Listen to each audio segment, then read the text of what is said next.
Muchas gracias a todos por ser parte de la familia de Alix.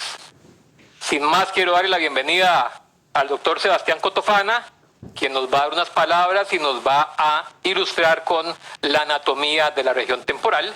Seguidamente, el doctor Rorich nos hablará de sus famosas técnicas para tratar esta región.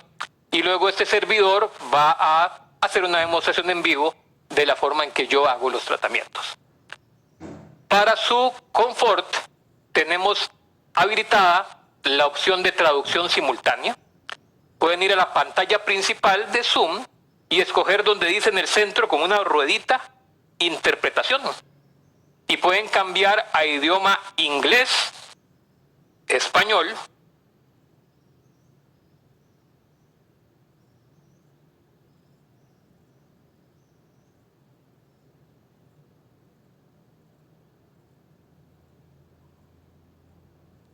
para poder oírlo de la manera que ustedes prefieran. La traducción hoy está espectacular. Sin más, quiero darle la bienvenida al doctor Sebastián Cotofana y recordar que las preguntas y respuestas las haremos al final por medio de la aplicación que tiene Zoom para preguntas y respuestas. Y el chat está habilitado solo para consultas urgentes y no para preguntas. Pero al final, cuando lleguemos a eso, vamos a volverlo a retomar. Recuerden, interpretación, Zoom, español o inglés, su idioma de preferencia. Doctor Sebastián Cotofana, bienvenido. Dr. Cotofana, welcome. So, Carlos, thank you very, very much for having me here for this another session with the Alix family. Esta segunda sesión como una familia. Y me encantó que dijeras que es la familia Alix.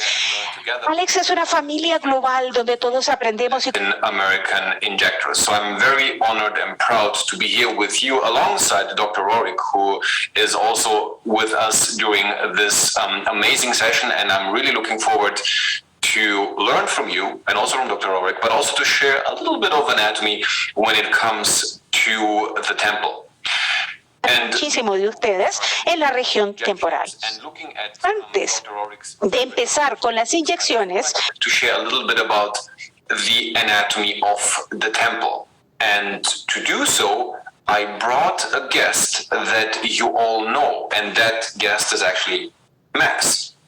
Now you might say, what is that? Max is looking different. Well, it's a different version of Max because this is a real Max based on a real CT scan of a young male. So this is totally different.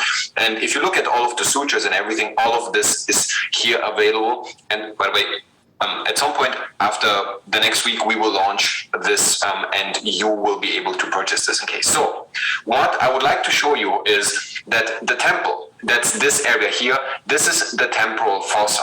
And the temporal fossa refers to the depression that you can see. And if I'm turning Max a little bit, you can see that area here, it's fairly deep. And I'm turning it even more for you to see, look how deep this area is. And if I continue this, you can see it's really it's fairly deep. And there's also connection down below the zygomatic arch into the midface, because there is a stable connection, because the muscle that's located in a temple, which is called the temporalis muscle, has to be connected to the mandible.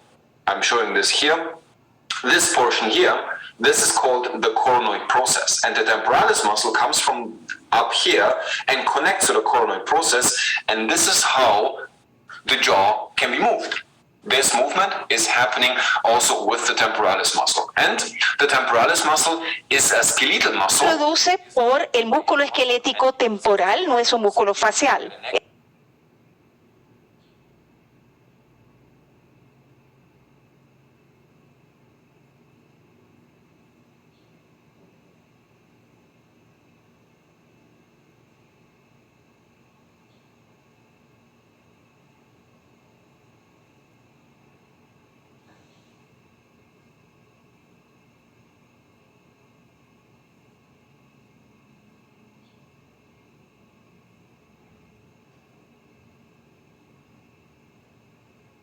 Es un músculo esquelético de la receives the motor supply from branches of the trigeminal nerve. So this is the temporalis muscle. But there's only one of two structures that gives a lot of volume in a deep aspect of the temple. The other structure, which is located in the temple, is the buccal fat pad of Bichat.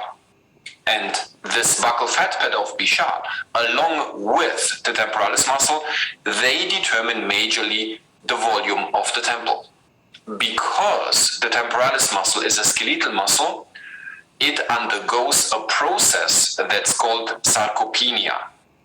And sarcopenia is the age-related, hormone-induced loss of muscle volume.